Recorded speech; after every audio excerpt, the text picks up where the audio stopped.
o que Deus quer falar ao seu coração. Amém? Olha só, tema desta noite: vencendo através da fé. Então, nós temos aprendido aqui o que é o dom da fé. Eu já falei em 3 reuniões, né? Essa é a terceira, vencendo através da fé, a 4ª mensagem desta série de fé.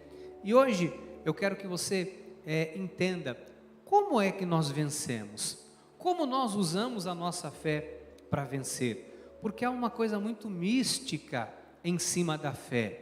Há um padrão que foi criado humanamente falando, que não é de fato padrão para se viver por fé. E hoje nós vamos entender isso. Em 1 de João, no capítulo 5, versículo 4, diz assim: porque todo o que é nascido de Deus vence o mundo. Ou seja, ao nascermos de Deus, o que é alguém que nasceu de Deus?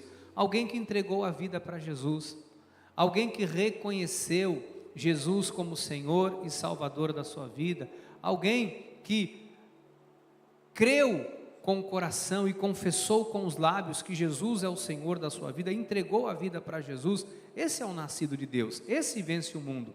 De que maneira? Esta é a vitória que vence o mundo. De que maneira? A nossa fé. Então hoje nós vamos entender o que a fé pode nos proporcionar. Vamos orar ao Senhor. Pai, que o Teu Espírito nesta noite possa abrir os nossos olhos espirituais, que o Teu Espírito possa iluminar os olhos do nosso entendimento, para que possamos compreender o que está por trás da letra, para que possamos alinhar a nossa vida a esta vida vitoriosa que é produzida através da fé. Pai, que todos nós hoje possamos, ao ouvirmos a Tua voz, possamos receber esta palavra, que possamos tomar posse desta palavra, que possamos internalizar esta palavra e que possamos, acima de tudo, vivê-la com integridade, em nome de Jesus. Amém, amém e amém. Meus amados irmãos, minha preciosa família espiritual, mais uma vez eu louvo a Deus por você que está aqui, louvo a Deus por todas as pessoas que estão agora conosco através da internet. Eu confesso que quando eu saí de casa hoje, eu imaginei que basicamente a nossa reunião seria online, né? Pelo dilúvio que nós tivemos na nossa cidade, mas ter todos vocês aqui traz uma gratidão e uma alegria muito grande ao meu coração, por saber que nada pode deter aqueles que servem ao Senhor e que amam a Deus. E hoje eu preciso trazer um recado de Deus para a sua vida, sobre esta vida vitoriosa que é proporcionada, que foi delegada a nós por Deus através da fé. E eu falei há pouco que às vezes nós temos uma coisa muito mística através da fé. Nós às vezes idealizamos, ou algumas pessoas idealizam, que a vida na fé é uma vida barulhenta, é uma vida na qual nós demonstramos através de um formato físico, de uma maneira física, que nós somos pessoas de fé. Isso não é verdade.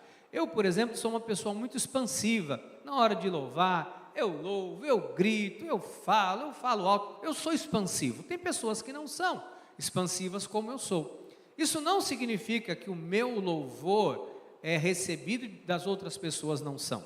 É óbvio, né? A Bíblia manda nos alegrarmos na presença do Senhor, manda nós oferecermos a Deus o nosso melhor, através do nosso corpo como sacrifício vivo, santo e agradável a Deus, através do culto que nós prestamos, racional. Agora, cada um de nós temos um modo de vida, e é importante você identificar e entender que uma vida de fé não é necessariamente uma vida na qual você vê a pessoa expansiva, gritando, fazendo barulho e etc. Agora, também não significa que isso não seja, porque às vezes é a maneira com a qual a pessoa age, com a maneira com a qual a pessoa ora, enfim, isso é particular de cada um. No entanto, o que é uma vida de fé? Porque se você quiser entender a definição da fé, bispo, o que é uma vida de fé? A vida de fé é uma vida de obediência. A vida de fé é uma vida de entrega, é uma devoção. Quando você fala de fé, como que nós identificamos, por exemplo, a fé de alguém? Tem pessoas que são devotos de diversas entidades, né? Nós temos uma muito conhecida no nosso país, onde as pessoas vão à Basílica de Aparecida e demonstram a sua fé em algo que a Bíblia, em particular, condena e Deus não aprova, que é a idolatria. Mas as pessoas vão e demonstram a sua fé, às vezes andando quilômetros, indo a pé até a Basílica da Aparecida. Pessoas que vão de joelho, né? Sobem a escadaria da Lapa, na Bahia, a Igreja do Bonfim, enfim. E as pessoas têm uma devoção. Pois bem, deixa eu te explicar uma coisa. A fé é uma devoção. A fé, ela exige de mim e de você uma entrega. Não há vida de fé se não houver entrega. Se você não estiver disposto a entregar, a oferecer, a ter uma devoção às coisas de Deus, isso não é uma vida de fé. Porque às vezes a gente confunde, o inimigo quer realmente nos confundir, né? Achando que isso não é a vida de fé. Não, a vida de fé é uma vida de entrega. É uma vida de abnegação. Você vai negar-se a si mesmo. Por isso Jesus diz: olha, aquele que quer vir a mim, negue-se a si mesmo. Você tem que negar a si mesmo. É uma vida de entrega, é uma vida de obediência. Então, todas as vezes que eu quero demonstrar a minha fé, eu a demonstro através da minha obediência e da minha devoção a Deus.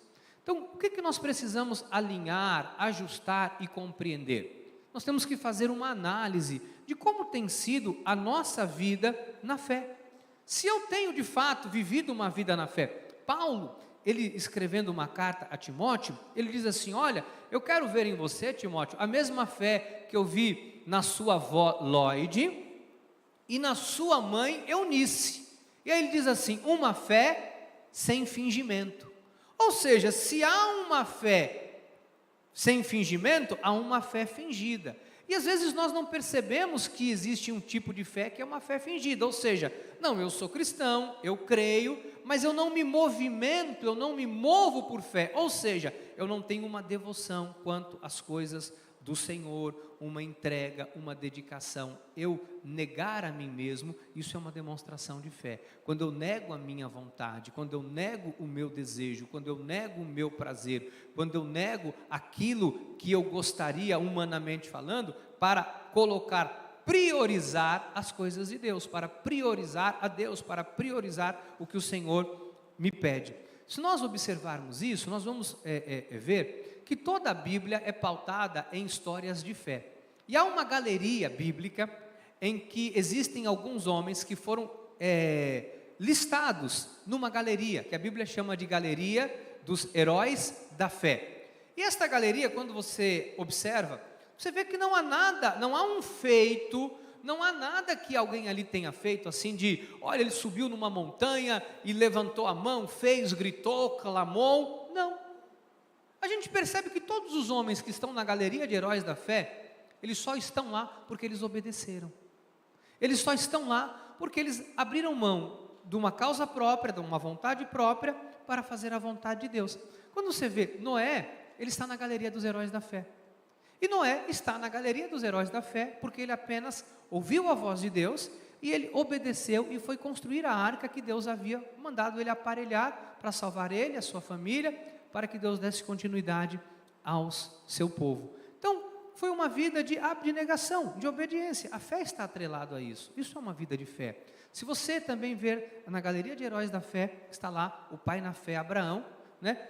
Abraão está na galeria dos heróis da fé e você não vê que Abraão fez nada de extraordinário, né? Ele não fez nada, não subiu numa montanha não, ele simplesmente ouviu a voz de Deus, ele abriu mão do que ele tinha para fazer o que Deus mandou ele fazer, e Deus diz: Abraão, você creu, isso é imputado por justiça, você obedeceu, você é o pai na fé, você é o primeiro a ser chamado pai na fé. Então, quando a gente percebe, a gente olha para a Bíblia, você vê lá, a Bíblia fala de Enoque que foi transladado, a Bíblia fala de quando Abel, né, que mesmo depois de morto ainda fala a oferta. O que Abel fez de extraordinário? Ele ofereceu o melhor, ele entregou. Isso é uma ação de fé.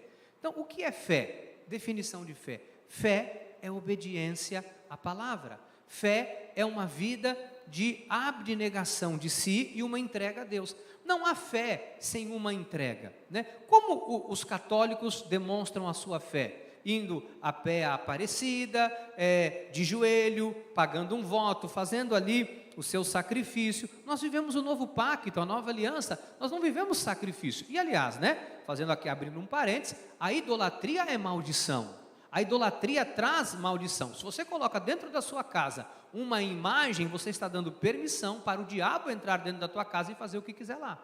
Se você tem dentro do seu estabelecimento comercial uma imagem, seja na gaveta, seja guardada em qualquer lugar, você está dizendo: Satanás, você tem autorização, você tem credencial para atuar nos meus negócios, porque você está abrindo uma brecha para o diabo, porque a idolatria é maldição. Deus não aprova a idolatria é contra os princípios de Deus. A idolatria, ela não traz a bênção de Deus, a idolatria é maldição, e quem está vivendo debaixo da idolatria tem a ação de Satanás sobre a sua vida, não sou eu quem digo, é a Bíblia Sagrada que nos ensina isso. Nós temos que ter isso com muita clareza. Mas o que nós não podemos negar é que a gente vê pessoas que estão se sacrificando, que estão fazendo, que estão demonstrando a sua devoção a uma fé que não é uma fé verdadeira, mas estão fazendo. E nós, como filhos de Deus, nós não temos que achar que a fé que vence o mundo, essa fé poderosa é algo para nós nos beneficiarmos. A nossa fé é para nós servirmos ao Senhor. A nossa fé não é uma arma para nós ficarmos pensando: não, eu vou usar a minha fé porque eu quero isso, porque eu quero aquilo. É óbvio que Deus vai manifestar isso na sua vida. Quando nós priorizamos o reino, isso é fé. Põe o reino em primeiro lugar, que Deus vai acrescentar todas as outras coisas. Agora, fé é uma vida de entrega, é uma vida de obediência, tem que obedecer. Em Atos dos Apóstolos diz assim, no capítulo 5, versículo 32, ora, nós somos testemunhas destes fatos, e bem assim, o Espírito Santo que Deus outorgou aos que lhe obedecem. Então, a fé produz uma vida de obediência. Isto é uma ação que foi outorgada a nós pelo Espírito Santo de Deus, para que nós, através da fé, possamos obedecer ao Senhor. Paulo ratifica isso em Hebreus, no capítulo 5, versículo 9, dizendo assim: e tendo sido aperfeiçoado, tornou-se autor da salvação eterna para todos os que lhe obedecem. Em outras palavras, não há salvação senão por meio da fé e por meio da obediência à palavra de Deus. Em Romanos 5,19 diz assim: porque como pela desobediência de um só homem, muitos se tornaram pecadores, foi o ato de Adão, assim também por meio da obediência, ou seja, um ato de Jesus, de um só, muitos se tornaram justos. Então a morte entrou pela desobediência. A desobediência, ela é oposta à fé. A desobediência, ela é contrária à fé. Todas as vezes que eu vivo uma vida de desobediência, eu estou indo na contramão da fé. Todas as vezes que eu vivo uma vida de obediência, eu estou ajustado à vida da fé. E aí as coisas começam a acontecer. Sabe, porque, bispo, tem pessoas que o milagre acontece naturalmente. Você vê que de repente as portas se abrem, as coisas acontecem, a pessoa não faz barulho, mas são pessoas que têm uma vida entregue ao Senhor, têm uma vida dedicada a Deus. Então, mas eu queria que vocês hoje entendessem isso, porque assim, nós recebemos a fé para obedecermos. Olha o que diz Romanos 1, versículo 5: por intermédio de quem viemos a receber graça e apostolado por amor de seu nome. Por que nós recebemos isso? Veja só, para obediência por fé entre todos os gentios. Obediência por fé. Em Romanos 16, 26, a mesma coisa. E que agora se tornou manifesto e foi dado conhecer por meio das escrituras proféticas, segundo o mandamento do Deus eterno, para obediência por fé entre todas as nações. Então, a fé, ela exige de mim, de você, uma vida de entrega, uma vida de dedicação ao Senhor. Como que eu demonstro a minha fé? Porque como é que a gente acha que alguém demonstra fé? Com todo respeito, a pessoa demonstra fé porque ela anda com a Bíblia embaixo do braço. Não, a pessoa demonstra fé porque ela colocou um adesivo no carro dizendo que a vida dela é de Jesus. A pessoa demonstra fé porque na porta da casa tem eu e minha casa servimos ao Senhor. Não, eu demonstro a minha fé porque eu comprei uma camisa aqui na igreja bonita, ali na livraria, e eu uso ela todo dia, sabe, e tem uma frase ali, um versículo bíblico, eu demonstro a minha fé. Ok, bonito, isso é válido, né? É uma forma de expressarmos em quem nós cremos, né? Uma forma de nós expressarmos que nós acreditamos no Senhor. Mas a minha fé, a tua fé, nós expressamos quando nós obedecemos, quando nós temos uma vida de obediência, quando eu me submeto ao que o Senhor me pede, porque às vezes é necessário negar-se a si mesmo, às vezes é necessário você abrir mão da sua própria vontade, às vezes é necessário você abrir mão do seu querer, sabe, humanamente falando, para uma vida de obediência. E olha que interessante, porque tem um texto de Tiago, e eu fui analisar esse texto dentro dos contextos originais, e eu fiquei tão maravilhado, fiquei tão feliz, porque Tiago era um irmão legalista, né? Ele não havia andado com Paulo, não tinha a revelação da graça de Deus, Jesus já havia morrido, e ele ainda tinha uma visão um pouco equivocada quanto às coisas, mas aí, ele inspirado pelo Espírito Santo de Deus, ele escreve assim, em Tiago 2,17, assim também a fé, se não tiver obras, por si só, está morta. Se você for ver dentro dos contextos, dentro dos originais, sabe o que a Bíblia fala? Assim também, se a fé não tiver obras, uma ação de obediência, a fé não tem validade. Porque fé sem obediência não é fé. Fé sem obediência não é fé. Por mais que você tenha autoridade, poder, se não a obediência, a fé ela é invalidada. E é interessante isso, se nós analisarmos a vida de um juiz de Israel, que era Sansão, Sansão tinha poder, Sansão tinha autoridade, Sansão tinha um governo sobre a sua vida, mas a partir do momento que ele passa a desobedecer a Deus, ele desobedece a Deus, a força que ele tinha, aquela fé, né, do voto do nazireu, do nazireado, que foi uma aliança entre a mãe dele e Deus, aquilo foi quebrado, e ele perde então automaticamente todo o seu poder, ou seja, ele perde a ação efetiva da fé, a fé passa a não ter validade na vida dele. Então veja, olha o 18, mas alguém me dirá, tu tens fé, e eu tenho obras, eu tenho obediência, mostra-me esta tua fé sem obediência, e eu com as obediências te mostrarei a minha fé. É isso que Tiago está falando aqui. Por meio da obediência nós demonstramos que nós cremos. Bispo, qual é a maior demonstração de fé? Quando eu obedeço. Qual é a maior demonstração que eu creio em Deus? Quando eu me sujeito à vontade dEle. Qual é a maior pregação da fé? Quando eu, através da minha vida, obedeço a palavra, sirvo a Deus como Ele quer que eu sirva. A maior vida na fé é essa, é a vida de obediência. E às vezes a gente está pensando que a vida na fé é diferente, eu tenho que fazer e acontecer, eu tenho que conquistar, eu tenho que fazer. Amados, a vida na fé é uma vida de obediência.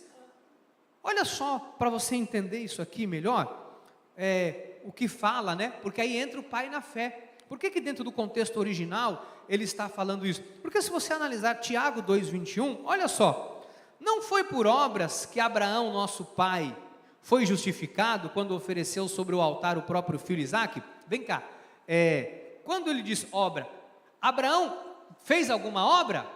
Não, o que Abraão fez? Ele obedeceu um chamado de Deus. Por isso que o contexto, a fé sem obras é morta, está ligado ao contexto de obediência. Porque quando ele faz o link, né, versículo 18, 19, 20, 21, quando ele linka dizendo Abraão, ele diz assim, não foi por obras que Abraão, nosso pai, foi justificado? Ele está dizendo aqui, não foi por obediência, a fé, que Abraão foi justificado? Quando ofereceu sobre o altar o próprio filho Isaque? Vês como a fé operava juntamente com a obediência, porque Abraão obedeceu com as obras, com efeito, foi pelas obras que a fé, ou seja, foi pela obediência que a fé se consumou, e se cumpriu a escritura, o qual diz, ora, Abraão creu em Deus, e isso lhe foi imputado para a justiça, e foi chamado amigo de Deus. O que a Bíblia fala sobre Abraão? Abraão obedeceu, e partiu sem saber para onde ia. Isso é a obra que ele está referindo a obra a uma ação de obediência, ele está referindo a obra a uma ação de praticar o que Deus mandou fazer. É isso que Tiago está ensinando aqui. Então, nós precisamos estar atentos, amados. Por quê? Porque nós não podemos hesitar nessa questão de obedecer, de termos uma vida, sabe, de dedicação, uma vida de devoção às coisas de Deus, levarmos as coisas de Deus a sério, praticarmos o que o Senhor nos manda praticar, sem hesitação, né? O verdadeiro discípulo não tem motivo para separar, né, a sua vida daquilo que Deus tem para ele. Um verdadeiro discípulo, ele não pode se afastar daquilo que Deus tem para a sua vida, ele não pode fugir do seu chamado, ele não pode fugir do que Deus tem lhe entregue nas mãos, não pode. Hoje eu brinquei com a bispa, não foi bem? Nós estávamos vindo para cá, eu falei, olha, hoje todo mundo não pode ir e será justificado por não conseguir chegar hoje na igreja, né? Aquela chuva torrencial, aquela tempestade que caiu próximo do culto, né? Desde as 4 horas da tarde, melhor dizendo. A minha rua estava alagada, eu brinquei com a bispa, olha, todo mundo hoje pode não ir e há uma justificativa, né? Agora, nós não podemos deixar de ir, nós não podemos ficar em casa, vamos, e Deus vai preparar, nós vamos conseguir. Foi um sofrimento conseguir sair do meu bairro, porque até eu chegar na rodovia, todas as vias de acesso estavam alagadas, foi assim, a mão de Deus para a gente conseguir passar, mas nós não podemos abrir mão. O que eu quero que você entenda? Você como um discípulo, você não pode abrir mão daquilo que Deus te entregou. Você vê que a Bíblia fala da parábola dos talentos, e é tão interessante que fala, Deus chega a dizer assim, servo bom e fiel, foste fiel no pouco. Sabe o que este homem fez? Ele simplesmente multiplicou. Por que ele chama servo infiel, negligente? Por quê? Porque ele simplesmente não obedeceu. Então a obediência é fundamental. Tiago 2,26, porque assim como o corpo sem o espírito está morto, assim também a fé sem obediência é morta. Olha que palavra séria. Então, se eu não obedeço, a minha fé é uma fé fingida. Se eu não obedeço, por mais que eu creia, por mais que eu grite, por mais que eu esmurre o meu próprio corpo, por mais que eu faça uma ação cinematográfica, uma ação de empolgação diante de todos, né, capaz de persuadir a todas as pessoas a acreditar que eu tenho uma fé muito grande, ela é morta se ela não vier acompanhado da obediência. Então, independente do que você diz, independente do estágio que você se encontra, a única coisa que demonstra a credencial da sua fé é a obediência. Não é o que nós falamos, é como nós obedecemos. Não é, porque às vezes no calor da emoção você pode falar alguma coisa, e depois você sabe que aquilo foi da boca para fora. Agora, a obediência é um modo de vida. Eu vou te mostrar isso aqui, como isso é tão sério, como a fé está tão ligada à obediência, e não há como nós separarmos a fé da obediência. A fé e a obediência é como o espírito no corpo do homem. Quando o espírito sai, o homem morre. Então, a fé e a obediência estão ligadas. Se tira uma, a outra fica ineficaz. Se tira a obediência da fé, a fé é morta, a fé ela não tem validade. Deixa eu te mostrar isso para você entender como a fé é ligada à obediência. Gênesis 26:1 diz assim: sobrevindo fome à terra, além da primeira a vida nos dias de Abraão, foi Isaque a Gerar, avistar-se com Abimeleque, rei dos filisteus.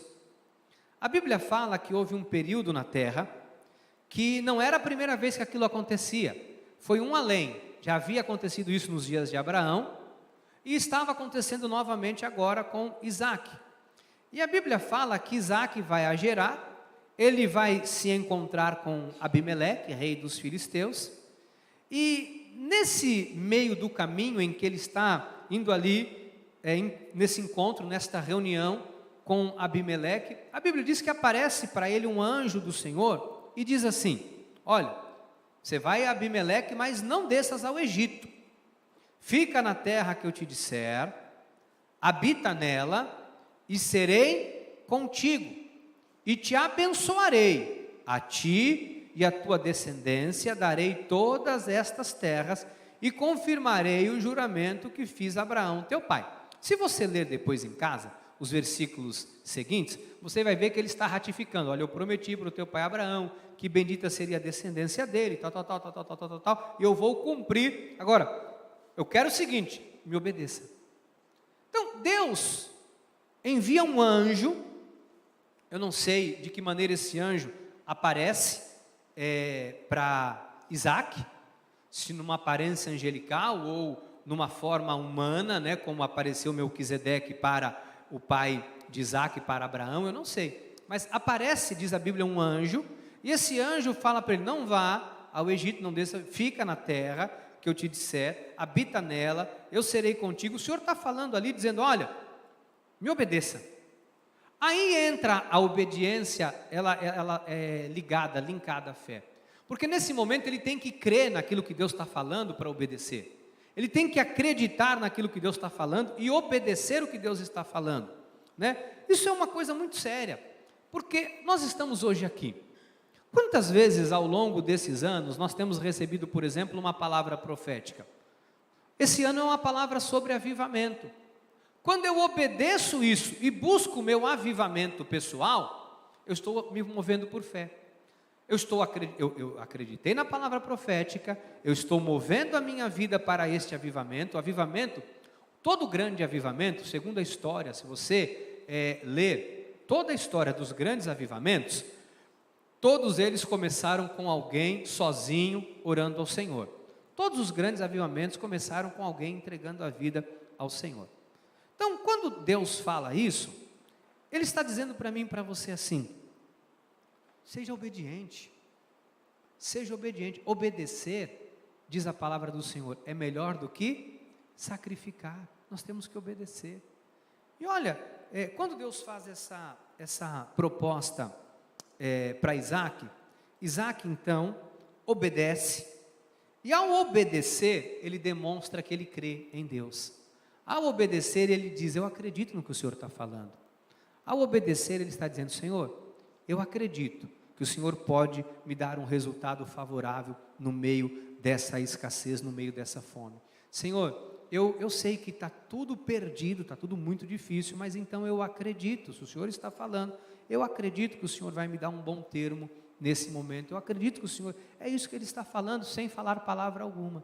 E aí diz a Bíblia que ele ficou, né? E o versículo 12 diz que semeou Isaac naquela terra, e no mesmo ano recolheu 100 por 1, porque o Senhor o abençoava. Aí o texto diz assim, enriqueceu o homem, ele prosperou, ele ficou riquíssimo, ele possuía ovelhas, bois, grande número de servos, de maneira que os filisteus lhe tinham inveja. Aqui entra aquilo que eu falei a semana passada, de ter percepção espiritual, de perceber que vale muito mais a pena ser do que fingir ser, vale muito mais a pena obedecer do que fingir obedecer, né? Porque assim, se eu finjo que eu obedeço, eu engano a mim mesmo.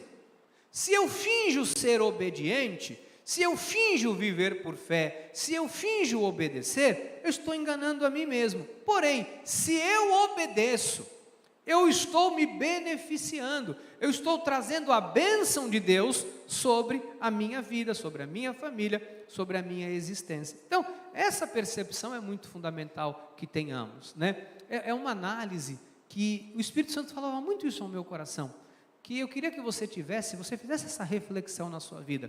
Eu sou alguém que obedeço? Eu sou alguém apaixonado, devoto de fato pelas coisas de Deus? O meu coração hoje, ele está ardendo pelas coisas do Senhor, pela vida de Cristo em mim. O que há de mais valor na sua vida? Se você fosse analisar hoje, o que há de mais valoroso para você? Eu me fiz esta pergunta. Qual é a coisa mais preciosa, mais valorosa que você tem? É aí onde está o teu tesouro. Às vezes a gente começa a pensar, bom, minha casa, meu carro, a coisa mais valorosa que nós temos é Jesus. Mas às vezes nós não nos damos conta disso, porque nós não estamos com esta vida na fé, com esta devoção. Parece que se tornou a vida cristã algo secundário, é algo que é em segundo plano para mim. Olha, a minha vida é isso, é a minha vida profissional, a minha vida é o meu lazer, a minha vida foram as minhas conquistas pessoais, a minha vida é os meus relacionamentos afetivos, a minha vida é o meu relacionamento com os amigos, a minha vida, sabe, é a minha vida nos clubes que eu frequento, a minha vida, sabe, é os meus lazeres. Tudo isso é maravilhoso, mas isso não é a tua vida. A Bíblia diz que Cristo em mim é vida, é a esperança da glória. Então tudo é secundário, o principal é Cristo em nós, mas às vezes a nossa fé, ela está tão arrefecida, que nós não percebemos que a gente faz da nossa vida secundária, secular, a coisa mais importante, e aquilo que deveria ser mais importante para nós colocamos em segundo plano. Não coloque as coisas de Deus em segundo plano, não coloque as coisas de Deus em segundo plano, senão Deus te colocará em segundo plano. Bispo, isso é impossível. Não é impossível. Eu honro os que me honram. Os que me rejeitam, eu rejeitarei. Não é que vai perder a salvação, não é que vai para o inferno, não. Mas Deus você não vai ser prioridade. As bênçãos não vão ser prioridades na sua vida. Se eu não honro a Deus, Deus não tem um compromisso de me honrar. Mesmo que eu seja infiel, Ele permanece fiel em me amar. Agora, as bênçãos, elas são decorrentes de um modo de vida que a fé exige, que é uma vida de obediência. É uma vida que é de entrega, de dedicação. Bispo, isso é bíblico que você está falando? Sim, é bíblico. Há uma das narrativas que foi dita pelo próprio Jesus. A parábola dos talentos, ela não foi dita por Paulo. A parábola dos talentos, ela não foi dita por nenhum profeta, ela foi dita pela boca do próprio Cristo.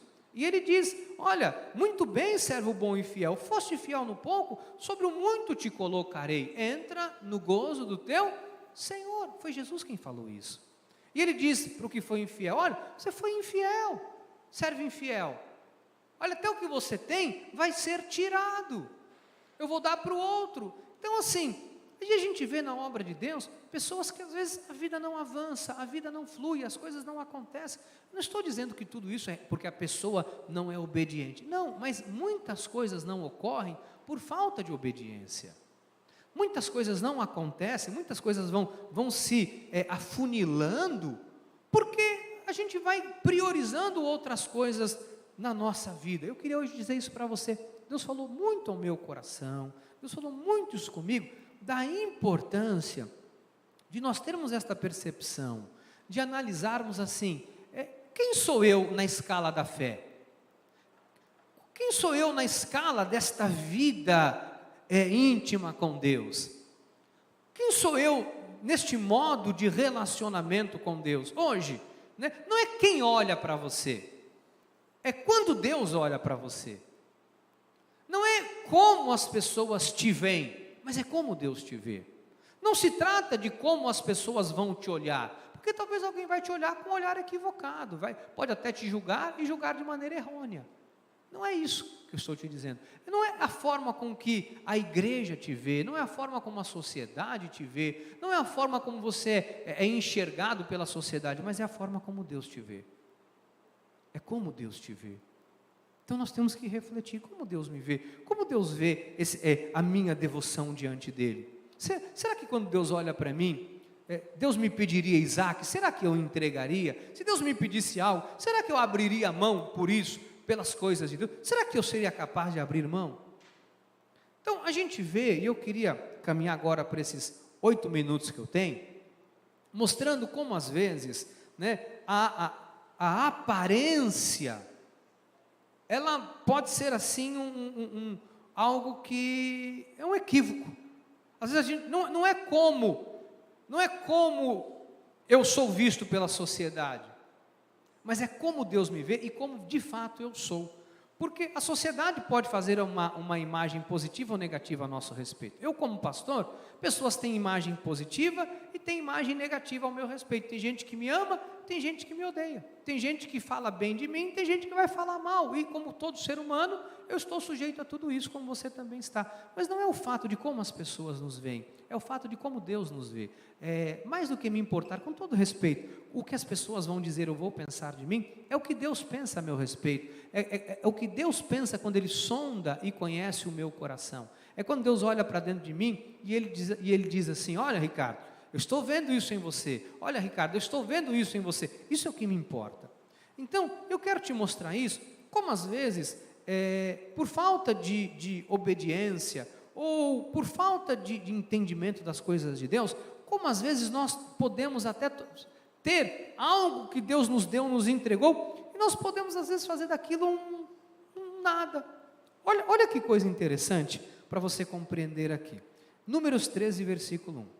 Disse o Senhor a Moisés: envia homens que espiem a terra de Canaã, que eu hei de dar aos filhos de Israel. De cada tribo de seus pais enviareis um homem, sendo cada qual príncipe entre eles. O que eu achei interessante, porque Deus é muito específico nas coisas. E por Deus ser específico, eu fiquei lendo esse texto, eu li, eu reli, e assim, eu fiquei debruçado nesses textos esses dias, tentando compreender algumas coisas. Eu entendi, estou dizendo o que eu entendi espiritualmente falando, tá? O que eu entendi, a minha percepção. Deus é específico. Deus é específico. Mas quando Deus é específico, é porque Deus quer mostrar alguma coisa. Sim ou não?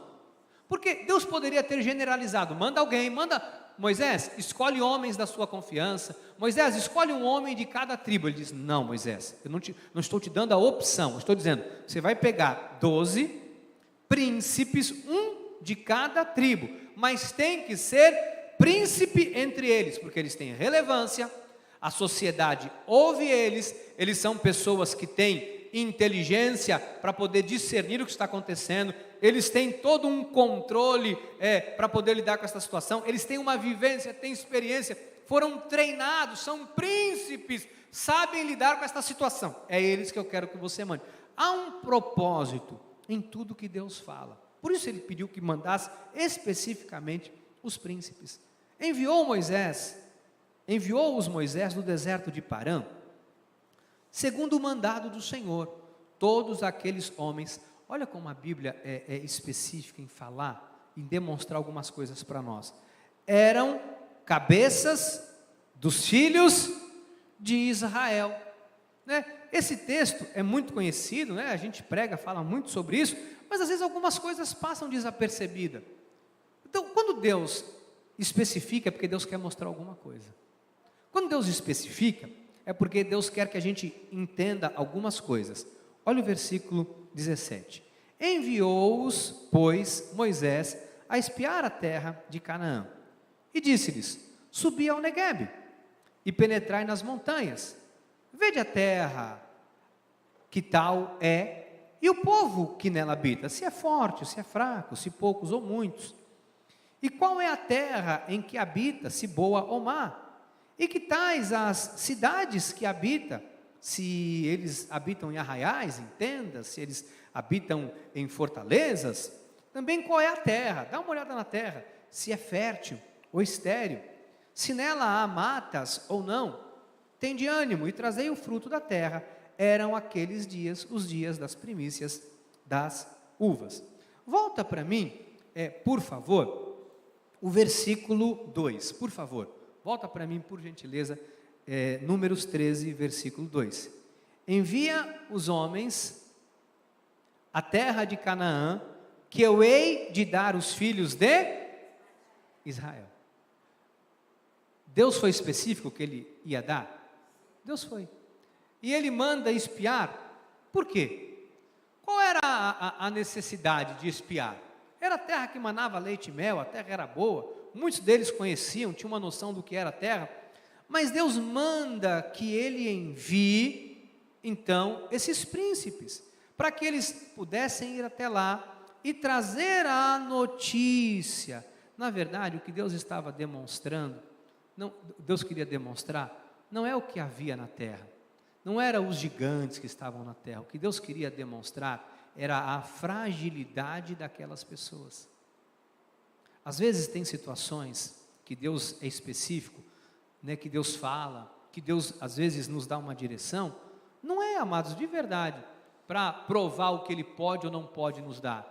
É muitas vezes para demonstrar para nós mesmos como nós estamos em relação à nossa vida com Ele.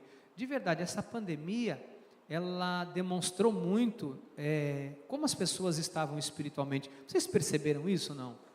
Vocês perceberam que a pandemia, ela foi uma forma de demonstração de como muitos estão vulneráveis ou estavam vulneráveis em relação à sua fé?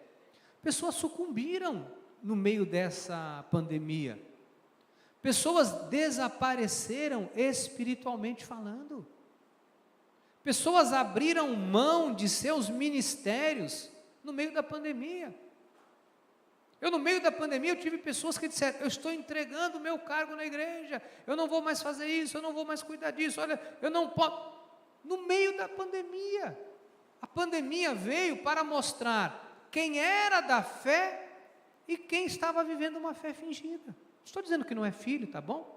Muitos são filhos de Deus, vão se reencontrar, vão se refazer, Deus vai mudar a vida, vai mudar a história, Deus vai trabalhar no coração dessas pessoas todas, mas eu acredito demais nisso, eu creio muito nisso. Porém, às vezes uma situação adversa, não é para Deus provar o que Ele pode ou não pode nos dar, porque no versículo 2 Deus diz: é a terra que eu hei de dar aos filhos de Israel. Eu vou dar, a terra é prometida, há uma promessa, a terra é de vocês, mas manda os 12, eu quero que eles vão até lá. E aí eles voltam, ao cabo de 40 dias, voltaram de espiar a terra, caminharam e vieram a Moisés e a Arão, e toda a congregação, todo mundo esperando, né, de Israel no deserto de Parã, todo mundo ali a Cádiz, deram-lhes conta a eles e a toda a congregação e mostraram o fruto da terra. Então, eles entraram, eles pegaram fruto, não sei se passaram como compradores, se disfarçaram. O fato é que eles entraram, eles conviveram por 40 dias, ficaram por ali, né, como vendedores, enfim, de algum modo eles conviveram por 40 dias, tiveram uma experiência naquele lugar. E aí eles voltam, eles apresentam fruto, mostram, e aí vem um relato, que é o versículo 27. Relataram a Moisés e disseram: vamos à terra que nos enviaste. E verdadeiramente, ou seja, o que Deus falou é verdade, ela mana leite e mel, este é o fruto dela. Aí eles dizem assim: o povo, porém, que habita nessa terra é poderoso. Até aí tudo bem, eles viram um povo poderoso, não há como ignorar. E as cidades, muito grandes e fortificadas, até aí também tudo bem. Também vimos ali os filhos de Anak. Moisés, os amalequitas habitam na terra do Neguebe. Os heteus, os jebuseus e os amorreus habitam na montanha. Os cananeus habitam ao pé do mar, pela ribeira do Jordão. Até aqui, tudo perfeito. Aí no versículo 31 eles dizem assim: porém, os homens que com ele tinham subido disseram: não poderemos subir contra aquele povo, porque é mais forte do que nós. É aqui que eu queria que você entendesse como às vezes a percepção espiritual, como às vezes o nosso foco é um foco de desobediência ao que Deus determinou. Deus pediu para que eles fizessem tudo aquilo, trouxessem, falassem, mas algo entrou no coração deles, e eles começaram a dizer assim, eles começaram a se voltar, ou se revoltar contra Deus. De verdade, entenda, só pelo Espírito Santo de Deus você vai entender o que eu estou te falando. Às vezes, em alguns momentos, a gente se revolta contra o que Deus falou. Às vezes a gente coloca a nossa lógica, porque a gente está enxergando algo, a gente está vendo uma coisa, a gente está vendo com os nossos olhos humanos, olhos naturais, e a gente começa a dizer assim, isso não vai dar certo, Deus não está nisso, olha, eu não sei como isso vai ser na minha vida. A gente entra em desespero. Esses homens, eles inflamaram, se você lê o versículo 32, e diante dos filhos de Israel, infamaram a terra que haviam espiado, dizendo, olha a mente, a terra pelo meio da qual passamos a espiar, olha só, é terra que devora os moradores, e todo o povo que vimos nela são homens de grande estatura. Também vimos ali, tem gigante naquele lugar. Os filhos de Anak são descendentes de gigantes. E éramos, aqui eles falam uma grande verdade, e éramos aos nossos próprios olhos como gafanhotos, e assim também o éramos aos seus olhos. O que eu quero que você entenda aqui, para eu poder encerrar a mensagem desta noite, com essa compreensão, com essa direção de Deus para a sua vida, é que muitas vezes, quando nós não temos a percepção espiritual, quando nós não ouvimos bem o que Deus está falando, a gente coloca a nossa lógica. O que eu quero dizer uma coisa para você: aprenda a ouvir o que Deus está falando com você, porque todas as vezes que a tua lógica entra, é porque você não ouviu Deus, você ouviu a tua lógica. Porque você vem ao culto, Deus fala com você, Deus fala com você no culto, Deus fala com você, Deus fala sobre fé, Deus fala sobre obediência, Deus fala sobre avivamento, a pessoa não se aviva.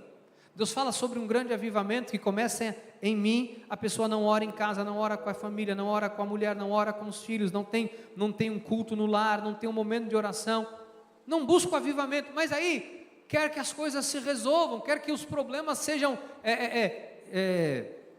dissolvidos. Eles não se dissolvem. Por que eles não se dissolvem? Porque eu não estou ouvindo Deus. A fé é a obediência, mas todos que obedeceram, ouviram Deus. Abraão ouviu Deus e obedeceu. Ele ouviu Deus, ele obedeceu. Noé ouviu Deus, Noé obedeceu.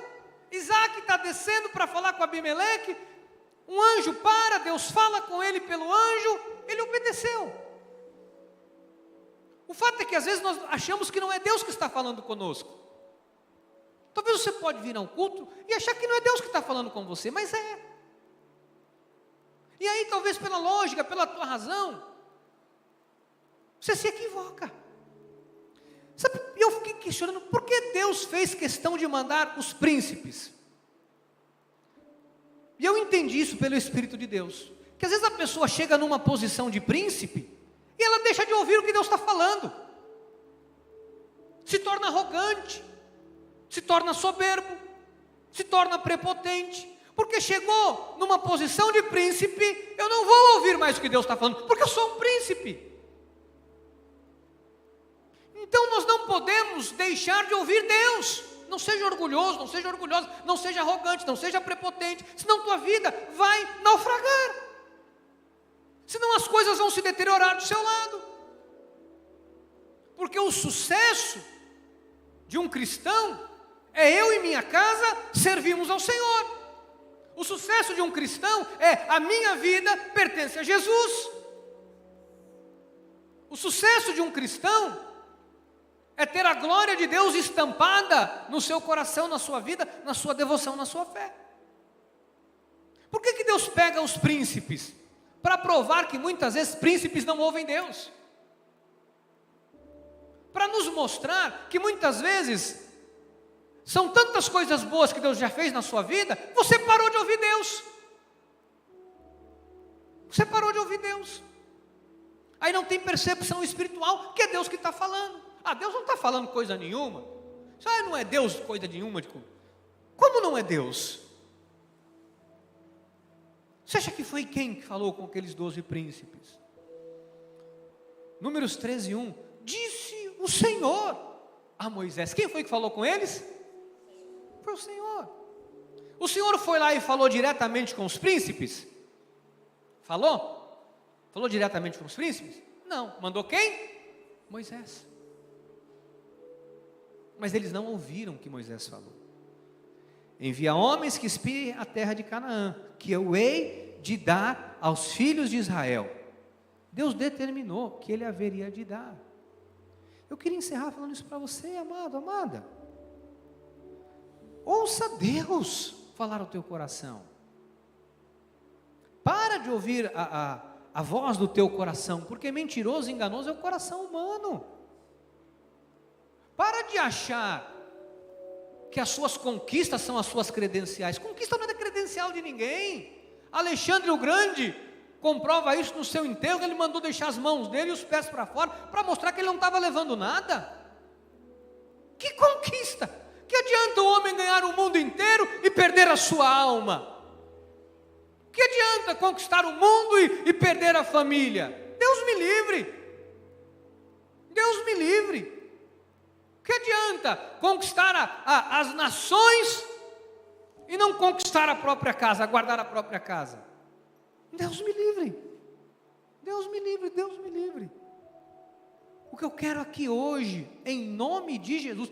Quando caiu essa chuva torrencial hoje, eu falei, Deus amado, esta palavra, será que é para eu pregar para a internet hoje só? Eu pensei comigo, eu falei, Senhor.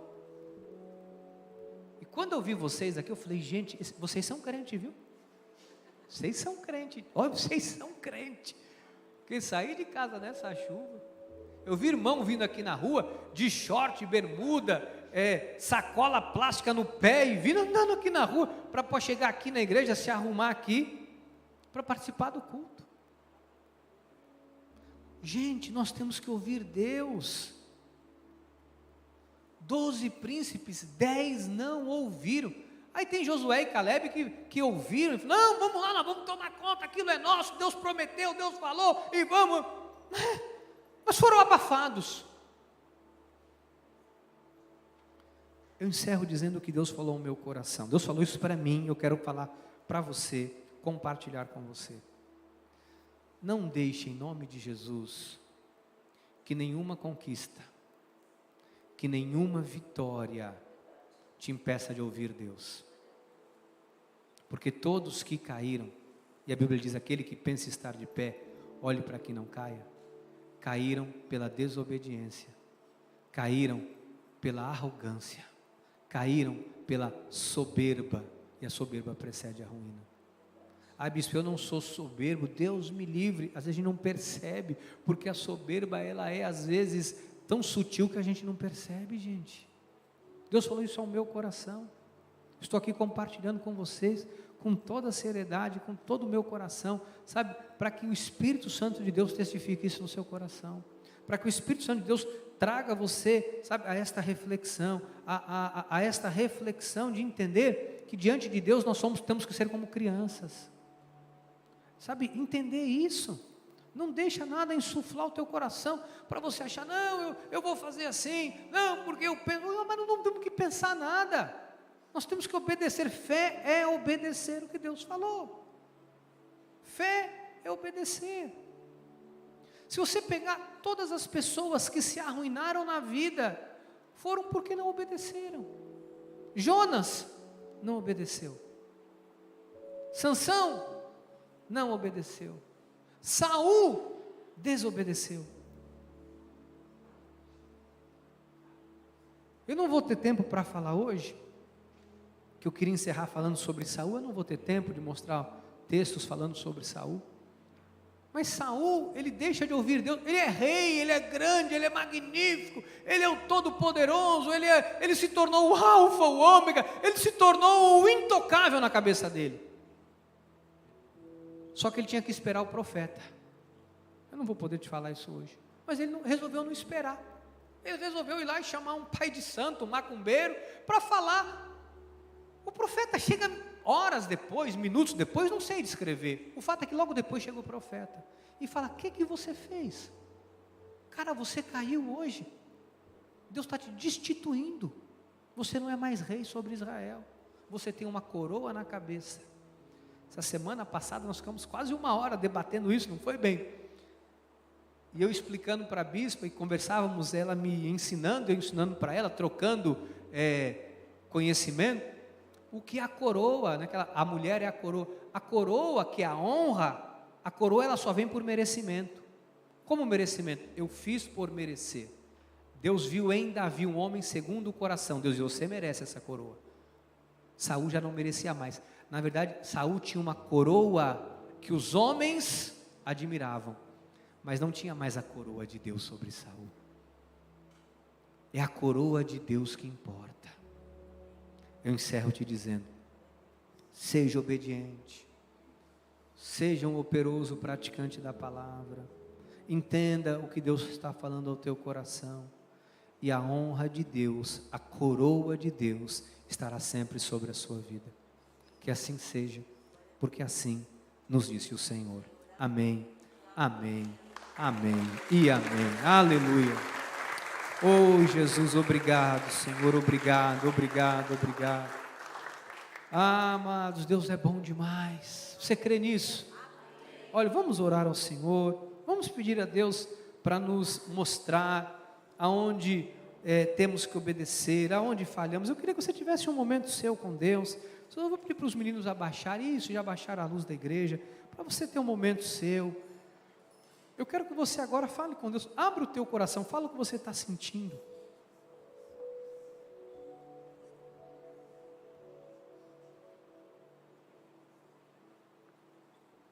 Oh Senhor, peço que o Senhor sonde o meu coração. Senhor, vê se há em mim algum mal e me livra disso, porque eu sou homem, sujeito a todas as fraquezas, sujeito a todo tipo de orgulho, todo tipo de vaidade. E se o Senhor encontrar em mim algum mal, tira, Pai, porque eu quero te obedecer, eu quero que a minha vida seja uma vida de obediência, eu quero que a minha vida seja uma vida de entrega ao Senhor. Se há alguém aqui, Pai, que deixou de te ouvir, talvez alguém pela internet, que por orgulho, por soberba, abriu mão da obediência, talvez alguém, Pai, que se voltou e não percebeu, que se voltou contra o Senhor. A Tua palavra nos mostra todas as vezes que pessoas se levantavam contra a Tua obra, contra profetas, contra ministérios, elas se voltavam contra Ti. A própria irmã de Moisés, Miriam, uma profeta, se levantou contra a vida dele e recebeu como pagamento lepra.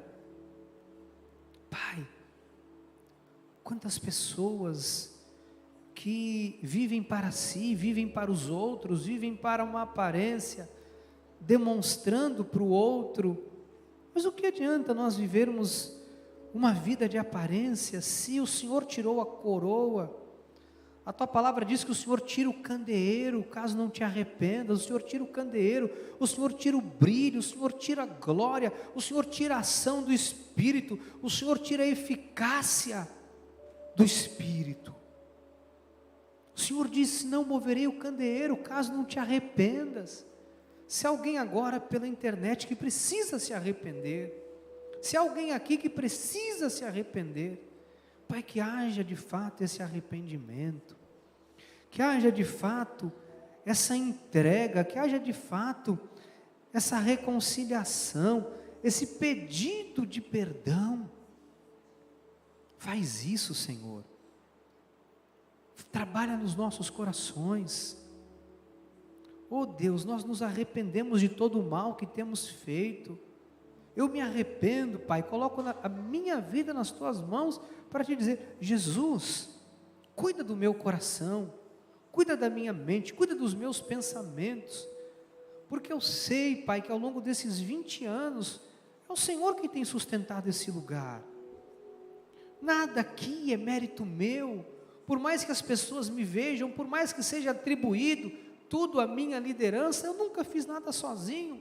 Muitas coisas que aconteceram aqui, nem fui eu que fiz, foram pessoas que o Senhor levantou, que o Senhor usou, que o Senhor deu ideias, que o Senhor capacitou para que hoje essa igreja tivesse. A glória é Tua, o poder é Teu, tudo que acontece aqui não é obra humana, eu não tenho competência para nada disso. Por isso, Deus, não deixa nada subir no meu coração nunca. E se já se encontra algo que, mesmo que eu não perceba, Deus limpa de mim em nome de Jesus, porque eu quero que o meu coração seja reto, íntegro e puro diante do Senhor. E que eu quero que assim seja em cada um de nós aqui. Oh Deus, eu levo sério a tua palavra. O que adiantaria o homem ganhar o mundo inteiro e perder a sua alma? O que adiantaria ganhar o mundo e não ter o mais importante? Deus, nós não queremos uma vida de aparência. Nós não queremos uma vida de faz de conta. Nós não queremos uma fé fingida, uma fé de barulho. Nós não queremos uma vida com aparência de sabedoria, mas nós queremos uma vida com humildade, uma vida de submissão à tua palavra. Nós queremos uma vida totalmente submetida ao teu Espírito, ao teu querer, Pai. Nos ajuda, eu te peço, me ajuda a ser esse homem que vai ser encontrado íntegro diante do Senhor. Me ajuda a ser esse servo bom e fiel. Ajuda cada um de nós aqui a sermos estas pessoas, Pai. É o que eu te peço, em nome de Jesus, em nome de Jesus. Se você recebe isso também na sua vida, diga amém, amém e amém. Aleluia, oh Deus.